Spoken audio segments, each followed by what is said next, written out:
आज सुबह से एक सवाल मेरे मन में है और वो यह है कि क्या संजय राउत सामना के संपादक पद से इस्तीफा देने के मूड में है? उसकी राज्यसभा की सदस्यता वो भी छोड़ देने के लिए तैयार है? डायरेक्टली और सबसे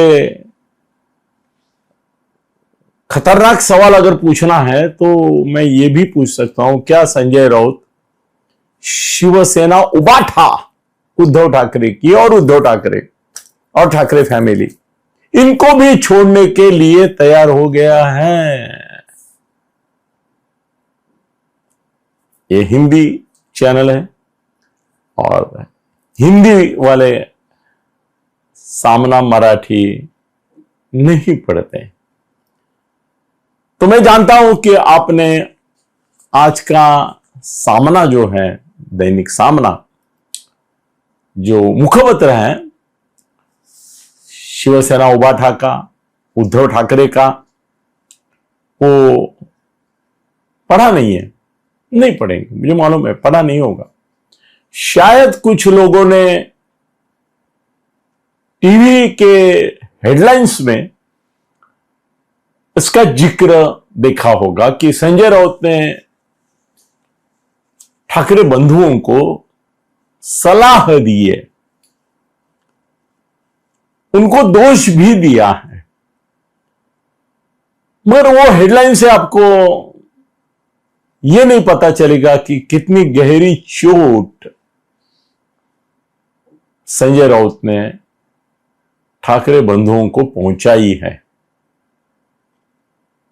मैं तो बोलता हूं कि मैं अभी जब से शिवसेना है बाला साहब की, तब से, उसके पहले से पत्रकारिता में हूं मैं, तो हमने हमेशा देखा है कि कोई भी बाला साहब की शिवसेना जो उस समय थी या बाद में उद्धव को भी,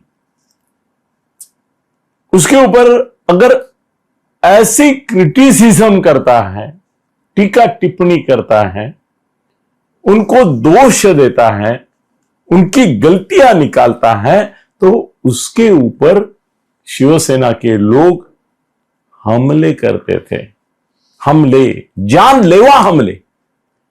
उन्होंने कई अखबारों के ऑफिस तोड़े हैं, माथे फोड़े हैं, मरते मरते बच गए हैं कई लोग। तो खाली कोई एक शब्द शिवसैनिकों को अनुचित लगा, कभी बाला साहब के खिलाफ लगा, कभी शिवसेना के खिलाफ लगा, कभी उद्धव के खिलाफ लगा, तो ऐसी एसिडिक पॉइजनस रिएक्शन उन्होंने दी है।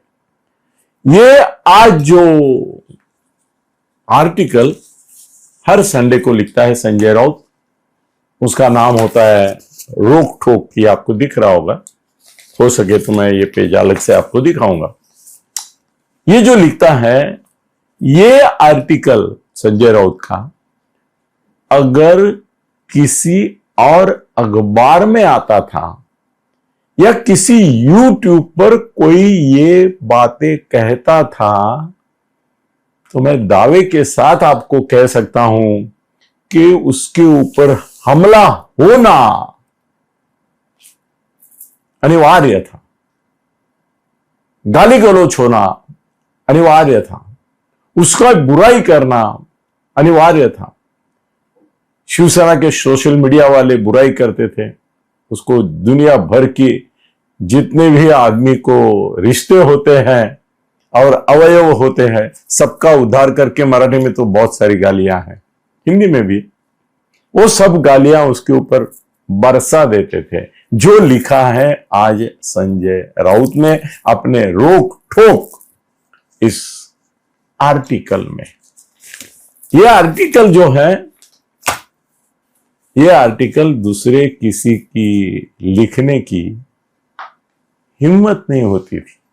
ये तो संजय है मगर ये संजय कल के परसों के पिछले कुछ सालों के संजय से आज मुझे अलग लग रहा है, अलग दिख रहा है। ये मानसिकता जो इस आर्टिकल के पीछे है वो डेस्परेट है। हां, ये बात जरूर है कि उसके लिखने का मकसद अगर अच्छे दिल से, अच्छे मन से और एक ऐसा समझबूझ दिखाने का अगर भूमिका लिया तो ये शिवसेना के उबाठा के हित में है। मगर शिवसेना उबाठा के और मनसे के भी और उद्धव ठाकरे और राज ठाकरे की भी भूमिका जो आज तक हमने देखी है उसमें उनको किसी की सलाह देना पसंद नहीं आता है। उनके भलाई के लिए वो, उनकी बुराई कोई करे वो तो सहन नहीं होता, वो समझ सकते हैं। मगर उनके भलाई के लिए भी कोई कुछ बोलेगा तो भी वो बोलते तुमको क्या अधिकार है, हम समझते हैं हमारा भला किसमें है। वो दोनों भाई खुद को इस लेवल के, इस हद के चतुर, होशियार, सियाने, विद्वान, ज्ञानी मानते हैं कि किसी को सुनने के लिए वो तैयार नहीं होते और कोई सुनाएगा तो उसको बोलते ये भुक्कड़ है। गालियां देते थे उसको, देते हैं, अभी भी देते हैं। वो बोलते हैं इसको क्या लायकी है इसकी, हम जानते हैं इसको कौन है। ये उनकी एटीट्यूड है। उनको कोई भी उनकी भलाई की बात बोले तो पहला दुश्मन वो जो भलाई की बात करेगा। जो उनको भलाई की बात करनी है मतलब सच्चाई बतानी है। संजय के एक कॉलम का नाम था सच्चाई, और सच्चाई बताता था, मगर वो अलग टाइप का कॉलम था, सरकार की सच्चाई बताता। आज पहली बार मैं देख रहा हूं ये रोक टोक कॉलम में संजय राउत ने ठाकरे बंधुओं की सच्चाई बनाई है, उनके ऊपर आरोप किए कि आपने मुंबई के बाहर प्रचार भी नहीं किया, आपने इंटरेस्ट भी नहीं लिया, आपने ये लड़ाई लड़ी नहीं, आप मैदान में उतरे नहीं, युद्ध में उतरे नहीं, आप खाली मुंबई में बैठे रहे और प्रामाणिकता से आप लड़े नहीं, करके आपकी हार हो गई। और उन्होंने, संजय ने एक हरिशंकर परसाई जो है हिंदी के बड़े लेखक, उनका एक कोटेशन दिया है।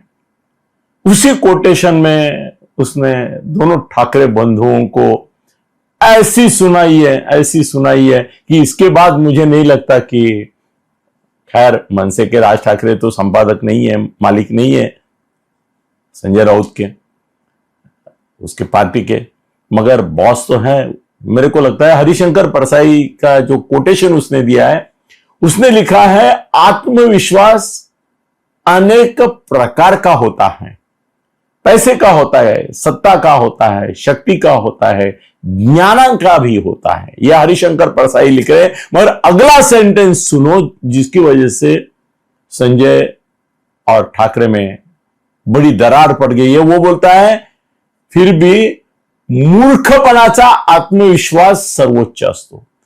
मतलब मूर्खता के माध्यम से जो आत्मविश्वास आता है वो सर्वोच्च मूर्खता होती है। और ये आरोप किसकर किया है उसने, संजय ने, साक्षात उद्धव ठाकरे के ऊपर और इनडायरेक्टली मनसे के राज ठाकरे के ऊपर, कि मूर्खता, आपका आत्मविश्वास मूर्खता का आत्मविश्वास है। मेरे को लगता है कि आगे बताऊंगा मैं, अगले कुछ वीडियो में आएंगे, जैसा समय आएगा, जैसी बात होगी मेरी। मगर मेरे को लगता है कि संजय आत्मपरीक्षण कर रहा है और आत्मपरीक्षण की सलाह दे रहा है, मगर उसी समय शिवसेना राज्यसभा सदस्यत्व और सामना का संपादक भी उसने दांव पे लगा दिया है। मुझे नहीं लगता कि उद्धव ठाकरे अब सहन करेंगे और संजय को साथ में रखेंगे। बगावत हो गई है। धन्यवाद।